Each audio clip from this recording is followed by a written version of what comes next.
Baik, bismillahirrahmanirrahim. Assalamualaikum warahmatullahi wabarakatuh. Berjumpa kembali di acara Bincang Biologi, teman-teman belajar bersama guru kreatif. Masih di acara kupas tuntas materi biologi, khususnya kelas 11 gitu ya. Masih di acara sistem koordinasi, teman-teman. Namun ini adalah kajian yang ketiga mengenai sistem endokrin. Jadi kajian pertama sudah kita tamatkan mengenai sistem saraf, yang kedua sudah kita tamatkan mengenai alat indera, dan yang terakhir di sistem koordinasi ini adalah mengenai sistem endokrin atau sistem hormon. Hormon apa saja yang akan kita bahas pada manusia ini? Sebelum mengarah ke arah sana, nanti kita akan membahas dulu bagaimana konsep mengenai hormon yang ada di dalam tubuh kita, gitu ya. Oke, kita masuk. Jangan lupa like, comment, and subscribe. Nah, ini dia teman-teman, ketika kita berbicaranya sistem endokrin, maka dia itu sedang berbicara suatu konsep yang diberi nama sebagai hormon, gitu ya. Nah, perlu diketahui bahwa hormon yang ada di dalam tubuh kita, teman-teman, dia merupakan senyawa organik, gitu ya. Nah, dihasilkan oleh siapa? Dihasilkan oleh kelenjar yang ada di dalam tubuh kita, yang kelenjarnya itu disebut sebagai kelenjar endokrin. Makanya sering disebut juga sistem hormon ini dinamakan dengan nama sistem endokrin, gitu ya. Nah, hormon dia punya pengaruh. Nah, pengaruh terhadap tubuh kita, hormon itu dia pengaruhnya lambat. Namun, meskipun demikian, teman-teman, ketika hormon dia sudah sampai pada organ yang mau dipengaruhinya, maka organ tersebut akan melaksanakan fungsinya sehingga tubuh kita menjadi terjaga kerjanya, dia menjadi seimbang kerjanya. Nah, itu pengaruh dari hormon, gitu ya. Meskipun kerjanya berjalan lambat, namun dia setelah memasuki organ, dia akan benar-benar melaksanakan fungsi pentingnya terhadap tubuh kita. Nggak ada hormon juga bahaya, gitu ya. Nah, selain itu teman-teman, ketika hormon ini dia sudah berada pada jaringannya, sudah berada pada organ yang akan dipengaruhinya, maka pengaruh hormon terhadap jaringan dan organ tersebut dia akan menetap. Maksudnya menetap, dia tidak akan balik lagi ke organ yang menghasilkannya. Enggak, tapi dia menetap pada jaringan dan organ tersebut sampai hormon yang lain dihasilkan untuk menghambat kerja hormon sebelumnya. Begitu ya. Gitu. Terus konsep yang keempat, bahwa hormon juga dapat dihasilkan oleh sel yang disebut sebagai neurosekretori, teman-teman, atau disebut sebagai neurohormon, gitu ya. Jadi hormon ini dia dapat dihasilkan oleh sel-sel yang disebut sebagai neurosekretori yang ada di dalam tubuh kita, atau sering dikenal dengan nama neurohormon, gitu ya. Nah, ketika kita berbicara nama lain dari sistem hormon, yaitu sistem endokrin, yang jelas dihasilkan oleh suatu kelenjar yang disebut sebagai kelenjar endokrin, teman-teman, dia disebut sebagai kelenjar buntu. Jadi sistem endokrin ini dia disebut sebagai kelenjar buntu. Kenapa disebut sebagai kelenjar buntu? Karena sistem endokrin ini, teman-teman, dia tidak memiliki saluran tersendiri. Jadi tidak seperti halnya pembuluh darah. Dia punya salurannya, pembuluh limfa, dia punya salurannya. Sedangkan kelenjar endokrin, dia suatu organ, suatu kelenjar menghasilkan hormon, namun hormon yang dikeluarkannya itu tidak melalui saluran. Gitu ya, makanya disebut sebagai kelenjar buntu. Dia dikeluarkannya dia dengan bantuan pembuluh darah. Jadi dimasukkan ke dalam pembuluh darah sehingga pembuluh darah itulah yang mengalirkannya, gitu ya. Nah, makanya disebut sebagai kelenjar buntu. Dia mampu melangsungkan suatu proses yang disebut sebagai sekresi. Sekresi itu yaitu mengeluarkan suatu zat yang memang bermanfaat bagi tubuh. Maka disebut sebagai sekresi internal, gitu ya, pengeluaran yang ada yang terjadi di dalam tubuh kita, gitu ya. Nah, ketika hormon dikeluarkan oleh kelenjar endokrin ini, nanti hormon ini, teman-teman, dia akan dikembalikan ke dalam darah, gitu ya. Jadi beredar mengikuti aliran darah, gitu. Jadi kalau misalkan dia mau dikeluarkan ke ginjal, maka organ yang menghasilkannya itu dia akan memasukkan hormon ke dalam pembuluh darah yang nantinya dari pembuluh darah dia akan mengikuti aliran darah sampai ke ginjal. Seperti itu, kendaraannya adalah pembuluh darah. Begitu ya. Nah, hormon dia akan mempengaruhi jaringan dan organ target kalau dia memang sudah mencapai jaringan atau organnya yang dibawa oleh pembuluh darah. Jadi kendaraannya pembuluh darah ya, ingat seperti itu. Nah, berbicaranya kelenjar-kelenjar yang ada di dalam tubuh kita yang akan kita bahas. Nah, ini dia diantaranya banyak sekali gitu ya. Yang pertama nanti kita bahas mengenai hipotalamus, kelenjar pineal, hipofisis, tiroid, paratiroid, kelenjar adrenal, pankreas. Ini kita bahas gitu ya. Terus ada kelenjar kelamin. Nanti berbicaranya testis dan berbicaranya ovari atau ovarium gitu ya. Ini adalah kelenjar-kelenjar yang akan kita bahas dalam kesempatan ini. Oke, baik, kita lanjutkan. Nah, konsep yang kedua, teman-teman, ketika kita berbicara hormon, maka kalian mesti tahu bagaimana mekanisme kerja sistem hormon yang ada di dalam tubuh kita. Nah, bahwa mekanismenya hormon ini tentu teman-teman dia ada yang memproduksinya. Nah, siapa? Hormon ini diproduksi teman-teman berdasarkan mekanisme kerja yang disebut sebagai umpan balik. Maksudnya apa? Maksudnya teman-teman, jika dalam tubuh kita kekurangan, jika dalam tubuh kita kelebihan, maka hormon tertentu dia dapat memengaruhi produksi hormon yang lain. Kalau kekurangan, maka dia akan dirangsang oleh hormon tertentu untuk dilebihkan. Nah, kalau dia kelebihan, dia akan dihentikan pengeluarannya oleh hormon tertentu supaya tidak berlebih di dalam tubuh kita. Jadi itu adalah mekanisme kerja umpan balik, di mana merupakan mekanisme kerja dari sistem hormon yang ada di dalam tubuh kita. Gitu ya, seperti itu. Contoh, misalkan ini dia teman-teman, secara umum kalau saya punya kelenjar yang namanya kelenjar hipotalamus, maka dia bisa bekerja langsung dikendalikan oleh sistem saraf atau dia bisa bekerja langsung dikeluarkannya lewat suatu hormon gitu ya. Nah, ini kerjanya. Nah, kerja dari hipotalamus ini teman-teman dia dikendalikan secara tidak langsung melalui misalkan kita bahas yang melalui sekresi hormon gitu ya. Contoh saja ini bahwa dia umpan balik kerjanya seperti ini. Contoh, ketika hipotalamus dia misalkan mau menyuruh ginjal gitu ya untuk reabsorpsi air, maka hipotalamus akan merangsang bagian yang disebut sebagai hipofisis teman-teman. Ini dia kelenjar hipofisis, dia akan merangsang kelenjar hipofisis misal untuk menghasilkan suatu hormon yang disebut sebagai ADH. Lalu ADH ini dia akan masuk ke pembuluh darah, lalu dia beredar, nanti dia akan menuju ke bagian yang disebut sebagai ginjal.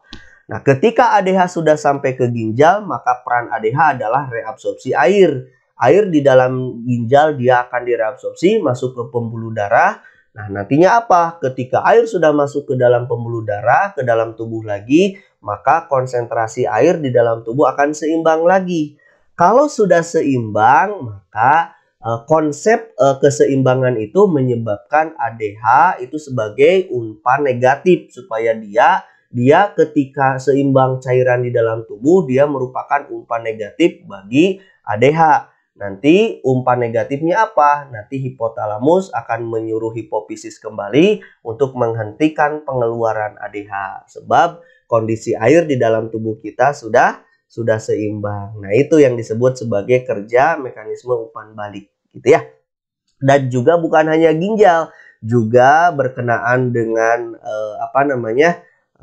kelenjar kelamin baik di laki-laki ataupun perempuan gitu ya, terhadap sel-sel melanosit, terhadap ovarium, testis, kelenjar mamae atau tulang dan otot, kelenjar tiroid, hati gitu ya, dan kelenjar adrenal, dan semuanya itu bekerja berdasarkan mekanisme umpan balik gitu ya. Kalau kekurangan ditambah, kalau kelebihan maka diseimbangkan kembali gitu ya. Nah, kalau sudah beres maka dihentikan kerjanya. Seperti itu ya, mekanisme kerjanya umpan balik. Oke, baik, seperti itu teman-teman ketika kita berbicara konsep yang dinamakan dengan sistem endokrin. Gitu ya. Baik, kita akan masuk ke organ-organnya. Yang pertama yang akan kita bahas seperti gambar, seperti slide pertama, kita akan membahas hipotalamus, teman-teman. Ini adalah kelenjar pertama yang berhubungan dengan sistem hormon. Nah, kita konsepkan yang pertama kelenjar yang dinamakan sebagai kelenjar endokrin itu adalah kelenjar hipotalamus. Ini dia teman-teman, kelenjar hipotalamus ini dia terletak di bagian otak daerah depan. Ini di sini, ya. Oke, jadi kalau ini ada otak, di sini otak depan, itu dia salah satunya ada yang disebut sebagai hipotalamus. Jadi terletak di otak depan ya. Nah, fungsinya buat apa? Peran dari hipotalamus ini teman-teman, dia mengatur homeostasis. Ini adalah pusat keseimbangannya, mengatur keseimbangan yang terjadi di dalam tubuh. Gitu ya, keseimbangan apapun dalam keadaan misalkan cairan tadi atau berbicaranya tentang umpan balik sistem saraf gitu ya, diatur keseimbangannya oleh hipotalamus. Nah, selanjutnya dia mampu mengontrol suhu tubuh gitu ya. Dia mengatur rasa lapar atau haus. Terus dia mengatur denyut jantung yang ada di dalam tubuh kita. Dan dia juga mampu mengendalikan suasana hati, teman-teman. Juga mengelola dorongan seks, mengatur siklus fisiologis harian. Misalkan seperti kualitas maupun kuantitas tidur, itu juga dia dikendalikan oleh suatu kelenjar yang kita sebut sebagai hipotalamus ini ya. Nah, yang terpenting dari hipotalamus, teman-teman, dia menghasilkan yang disebut sebagai neurohormon. Jadi artinya dia merupakan faktor penggiat, teman-teman, atau faktor penghambat. Jadi dia mampu menghasilkan neurohormon yang punya fungsinya itu umpan balik. Bisa disebut sebagai faktor penggiat, bisa disebut sebagai faktor penghambat. Itulah kerjanya, gitu ya, umpan balik. Nah, hipotalamus juga teman-teman dia dijuluki sebagai master of master. Maksudnya apa? Hipotalamus ini dia mampu menghasilkan hormon teman-teman yang akan mempengaruhi kelenjar-kelenjar hipofisis. Jadi kelenjar hipofisis itu seperti yang kita ketahui bahwa dialah yang mempengaruhi kelenjar-kelenjar yang ada di dalam tubuh. Namun, kelenjar hipofisis juga dikendalikan oleh suatu kelenjar yang namanya hipotalamus. Jadi, pantas dia disebut sebagai master of master. Masternya itu adalah hipofisis. Namun, hipofisis dikendalikan hipotalamus. Maka disebut hipotalamus itu dikenal dengan nama master of master, mengendalikan master gitu ya. Seperti itu. Nah, selanjutnya teman-teman, kelenjar hipofisis yang tadi kita sebutkan, nanti kita akan lebih spesifik bahas kelenjar yang kedua yaitu kelenjar hipofisis ya. Nah, kelenjar hipofisis ini dia punya nama lain, nama lainnya itu master of gland. Jadi dialah yang mengendalikan kelenjar-kelenjar yang ada di dalam tubuh kita. Namun dia dikendalikan oleh kelenjar hipotalamus gitu ya. Nah, kenapa dia disebut sebagai master of gland? Karena dia memiliki kemampuan mengendalikan kelenjar-kelenjar endokrin yang ada di dalam tubuh kita. Nah, itu alasannya ya, seperti itu. Nah, perlu diperhatikan teman-teman. Coba lihat hipotalamus. Hipotalamus ini dia punya neurohormon. Jadi dua penggiat. Yang pertama, coba diperhatikan, ini adalah yang warna hijau, ini yang warna orange ya atau kuning. Nah, perhatikan sama kalian, cara kerjanya ada dua. Dia bisa mengendalikan hipofisis sebelah posterior, dia bisa mengendalikan hipofisis sebelah anterior, gitu ya. Oke, kita akan lihat. Yang pertama, ketika kita berbicara hipotalamus, perannya dia mampu mensekresikan atau menghasilkan hormon yang disebut sebagai ADH dan oksitosin. Jadi sel-sel neurosekretori yang ada di dalam hipotalamus dia mampu menghasilkan ADH dan oksitosin. Ini dia hormonnya. Sebetulnya ADH dan oksitosin itu dia dihasilkan oleh hipofisis posterior atas kehendak. Ah, ini dia.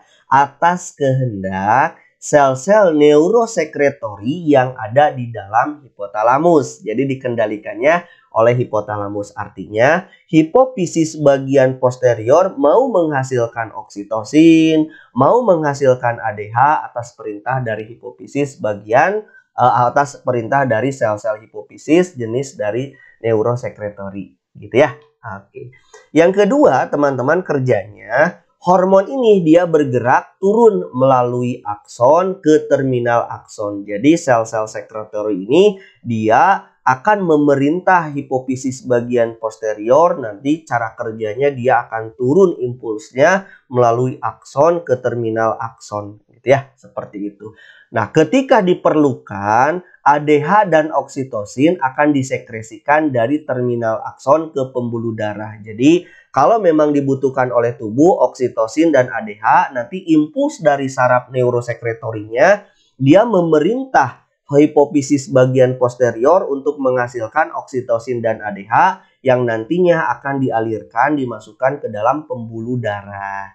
Nanti lewat pembuluh darah, ADH akan ke ginjal, oksitosin dia akan mempengaruhi otot polos di uterus. Begitu ya, kerja pertamanya seperti itu.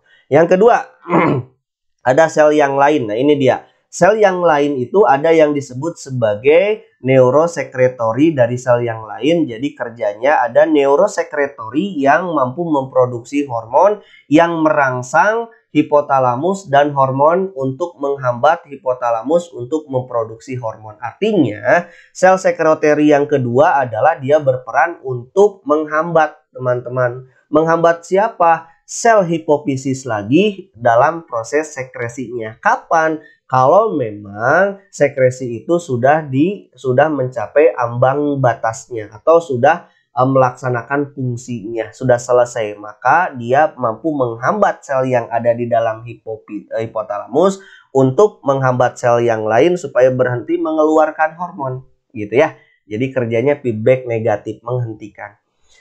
Yang selanjutnya, nanti hormon tersebut teman-teman akan disekresikan ke dalam sistem portal gitu ya, supaya dimasukkan ke dalam sistem portal. Nanti setiap jenis hormon hipotalamus akan merangsang atau menghambat produksi sekresi gitu ya dari hormon hipofisis bagian anterior. Misalkan dia perannya itu sel-sel sekretori ini dia punya fungsi selain menghambat sel-sel yang ada di dalam hipotalamus sendiri, dia pun mampu menghambat kerja dari sel-sel hipofisis untuk mengeluarkan hormonnya. Kapan? Tadi kalau fungsinya sudah selesai. Tadi ADH sudah berperan menghasilkan, sudah berperan menjaga keseimbangan cairan dalam tubuh. Maka hipotalamus akan menyuruh hipofisis bagian posterior untuk menghentikan penghasilan ADH-nya. Gitu ya, sebab fungsinya sudah selesai. Nah, itu umpan balik negatif gitu ya, yang tadi kerjanya kan umpan balik seperti itu ya. Ataupun dia menghentikan kerja dari hipofisis anterior juga bisa gitu ya. Contoh misalkan hipofisis anterior dia mensekresikan hormon ke dalam pembuluh darah. Nanti yang membawanya ke jaringan atau ke kelenjar tertentu. Nanti dia bekerja menghasilkan. Kalau sudah selesai, maka juga sel-sel sekretori pada hipotalamus akan merangsang hipofisis bagian anterior untuk menghentikan, dia menghasilkan hormon untuk menghentikan kerja dari hormon sebelumnya. Seperti itu kerjanya, gitu ya.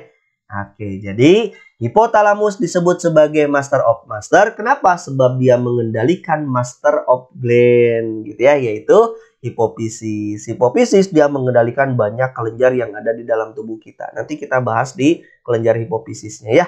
Dia bisa menghasilkan merangsang tiroid, kelenjar adrenal, kelenjar payudara, gitu ya, kelenjar yang berperan untuk pertumbuhan yang ada di dalam kelamin, gitu ya, dikendalikan oleh hipofisis gitu.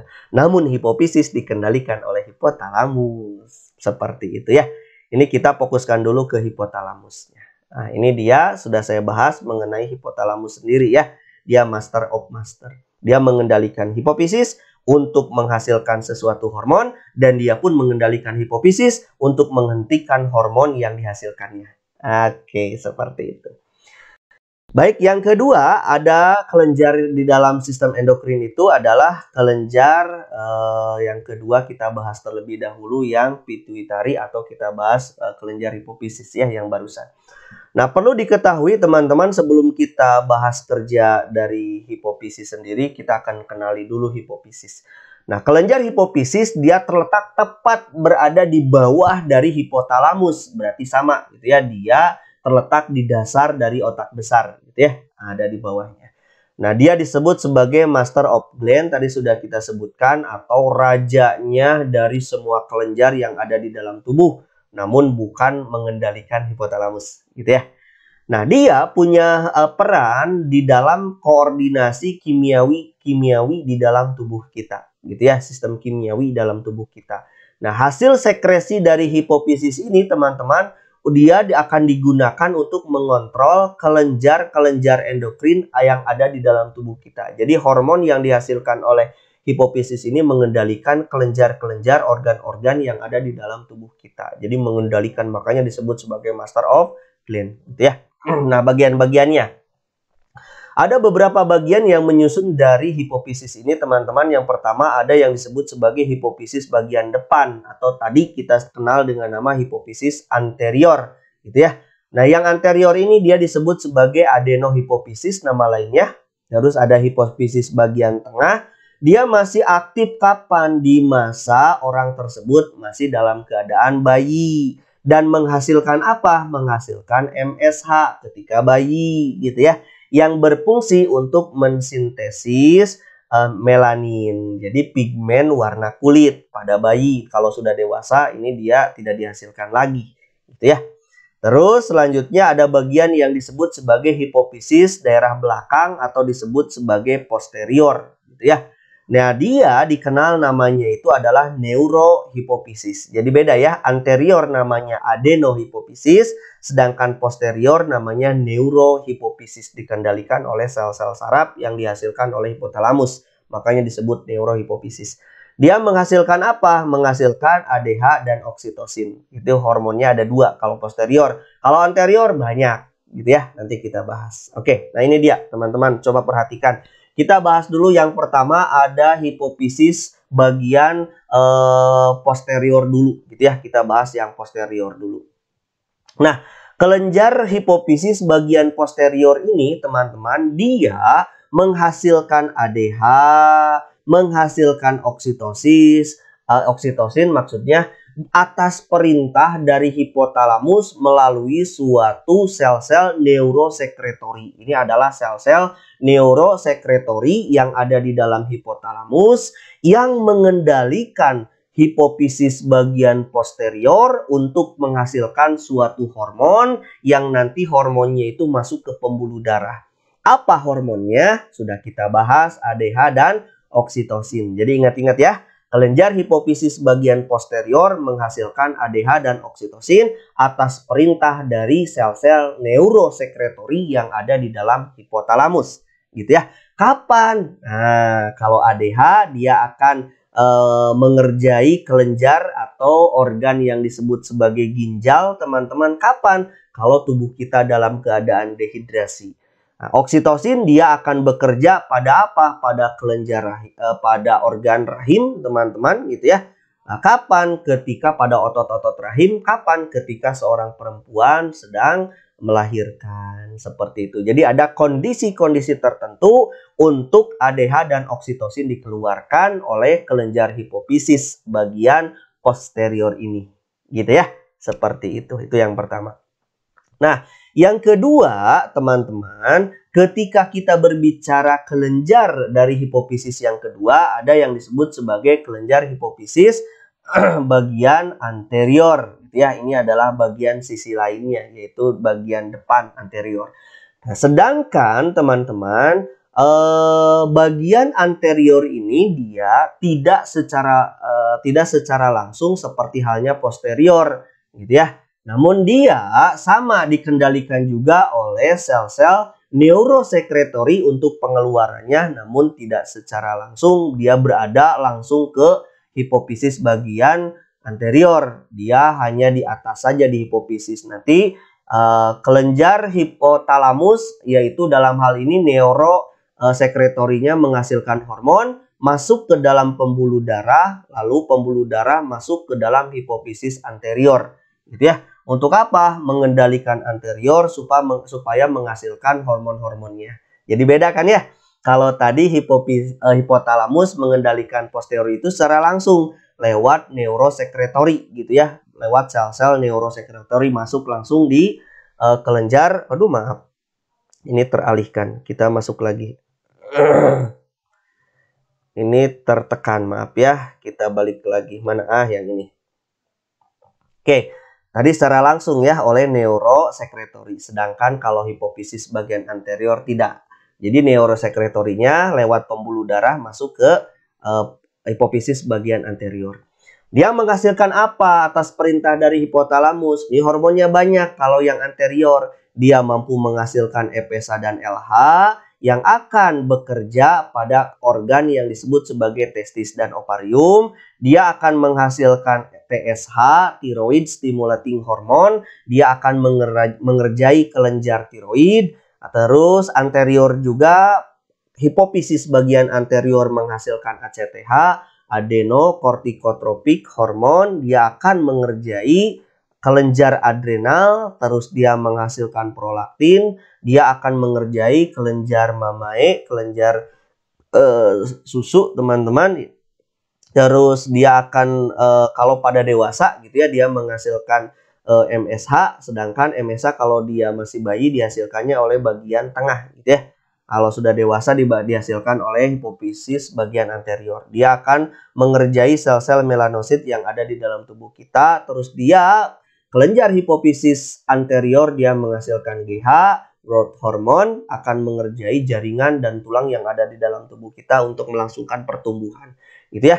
Ini adalah hormon-hormon yang dihasilkan oleh kelenjar hipofisis bagian anterior. Untuk apa? Untuk memerintah kelenjar-kelenjar yang lain yang ada di dalam tubuh kita. Seperti itu teman-teman kerjanya ya.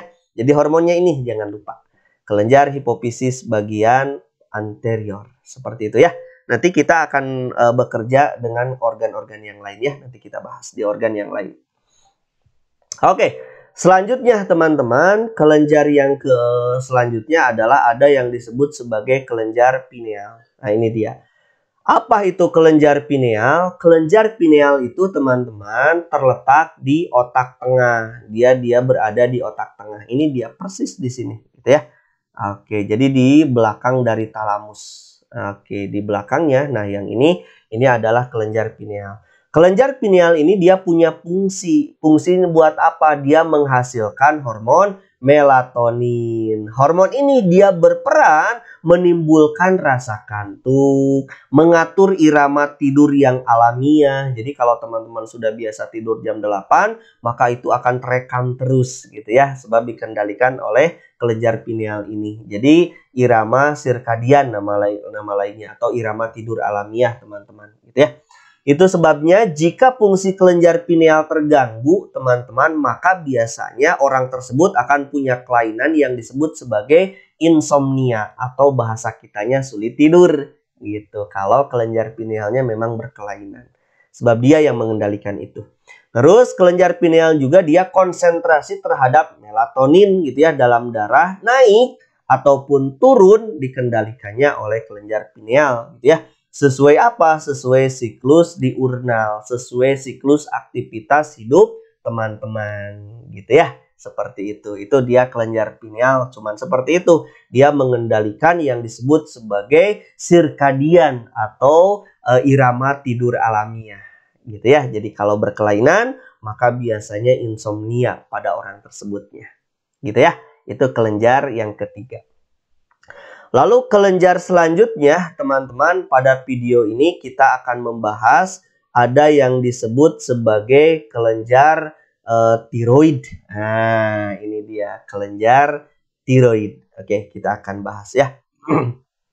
Nah kelenjar tiroid ini perlu diketahui sama kalian, dia terdiri dari 2 lobus. Nah ini adalah kelenjar pertama yang kerjanya dipengaruhi oleh hipofisis nih. Dia ada 2 lobus terletak di sebelah kanan dan kiri dari trakea kita. Jadi ini dia teman-teman. Jadi tepat di dalam dekat dengan trakea, nempel pada trakea. Lalu ada lobus kiri dan lobus kanan pada trakea, itu yang dinamakan sebagai kelenjar tiroid ini ya. Nah, kelenjar tiroid ini dia mampu menghasilkan fungsinya. Yang pertama, dia mampu menghasilkan tiroksin. Yang kedua, dia mampu menghasilkan suatu hormon yang disebut sebagai kalsitonin, gitu ya. Jadi cara kerjanya yang pertama, hipotalamus dia akan menghasilkan TRH atau tirotropin releasing hormone yang akan mempengaruhi siapa? Mempengaruhi hipofisis bagian anterior untuk dia menghasilkan TSH. TSH-nya atau thyroid stimulating hormone dia akan keluar masuk ke pembuluh darah, dia akan bergerak menuju ke kelenjar tiroid supaya kelenjar tiroid menghasilkan tiroksin dan supaya kelenjar tiroid menghasilkan kalsitonin atau supaya tiroid menghasilkan triiodotironin. Jadi tiroksin itu kan ada dua ya, ada T3 namanya triiodotironin, ada T4 atau tiroksin sendiri gitu ya. Seperti itu mekanisme kerjanya. Jadi kalau tiroksinnya sudah dikeluarkan, T3 dan T4-nya dikeluarkan, maka perannya dia akan mengatur reaksi metabolisme karbohidrat yang ada di dalam tubuh kita. Dia akan mengatur penggunaan oksigen dan CO2 di dalam proses metabolisme yang ada di dalam tubuh kita. Dia akan mempengaruhi perkembangan tubuh dan mental orang tersebut, gitu ya. Itu dia tiroksin. Yang kedua, kalau kalsitonin dikeluarkan, maka kalsitonin yang dikeluarkan dia akan menurunkan kadar kalsium dalam darah, gitu ya, dengan cara mempercepat penyerapan kalsium oleh tulang. Misalkan, jika kalsium di dalam pembuluh darah terlalu tinggi, maka dia dikeluarkan kalsitonin kan ya, atas perintah hipofisis tentunya. Keluarkan TRH, TRH mempengaruhi hipofisis anterior, menghasilkan TSH, TSH dia mengerjai atau mempengaruhi tiroid, lalu tiroid menghasilkan kalsitonin. Kalsitonin dia akan mempengaruhi pembuluh darah untuk menurunkan kadar kalsiumnya. Dengan cara apa? Kalsiumnya didepositkan ke dalam tulang. Akibatnya tulang kita menjadi kuat, akibatnya tulang kita menjadi lebih kokoh gitu ya. Seperti itu. Jika sudah selesai, maka akan timbul umpan negatif ke hipotalamus yang nantinya menghentikan pengeluaran TRH. Kalau TRH berhenti keluar, maka TSH juga berhenti keluar dari hipofisis anterior. Kalau TSH berhenti keluar, maka kalsitonin, tiroksin, triiodotironin juga akan terhenti dikeluarkan dari kelenjar tiroid gitu ya. Seperti itu. Jika kekurangan hormon tiroksin, apa yang terjadi dalam tubuh orang tersebut? Maka tubuh orang tersebut, teman-teman, kalau masa anak-anak, maka dia akan menyebabkan kretinisme, yaitu kekerdilan, teman-teman. Jadi pendek kalau pada anak-anak kelainannya. Tapi ketika dia misalkan kelainannya pada orang dewasa, saat itu dia sudah dewasa, lalu berkelainan hormon tiroksin, dia akan mengakibatkan suatu kelainan yang disebut sebagai myxedema, gitu ya. Oke, ini kalau kretinisme dia tidak nambah tinggi, gitu ya, jadi pendek. Nah, kalau myxedema ini dia apa yang terjadi? Pertumbuhan tulangnya itu jadi abnormalitas, gitu ya, seperti itu. Nah, selanjutnya teman-teman, adapun kalau kelebihan hormon tiroksin pada saat orang itu dewasa, maka dia akan menyebabkan suatu kelainan yang disebut sebagai Graves' disease atau penyakit gondok exophthalmus. Jadi kelenjar gondoknya itu dia berkelainan atau disebut sebagai Graves' disease kalau ini terjadi pada orang dewasa, gitu ya. Kelenjar gondoknya seperti teman-teman lihat jadi bengkak, gitu ya. Jadi ada gembungan di daerah leher seperti itu.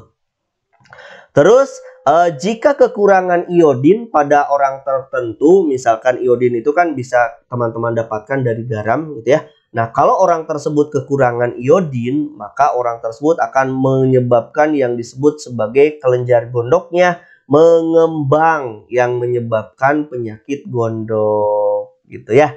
Nah, seperti itu. Kalau ini lebih gede lagi, gitu ya.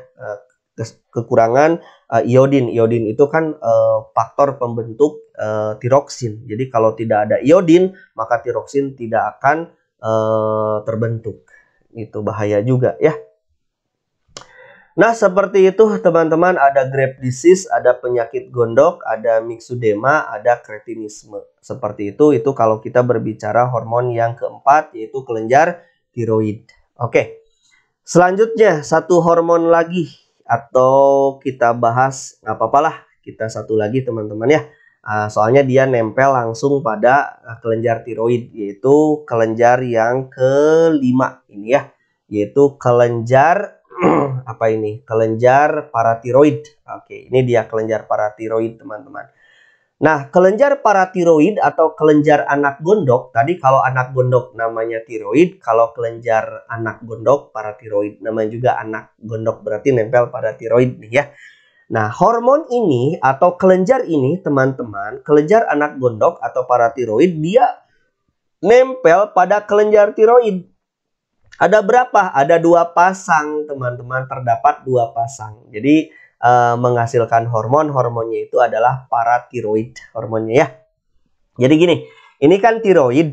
Jadi di tiroid itu ada bintik-bintik. Jadi di sebelah kiri ada sepasang bintik, di sebelah kanan ada sepasang bintik. Itu adalah namanya kelenjar paratiroid. Ini kalau keseluruhan ini tiroid. Nah, paratiroid dia nempel bintik-bintiknya gitu ya.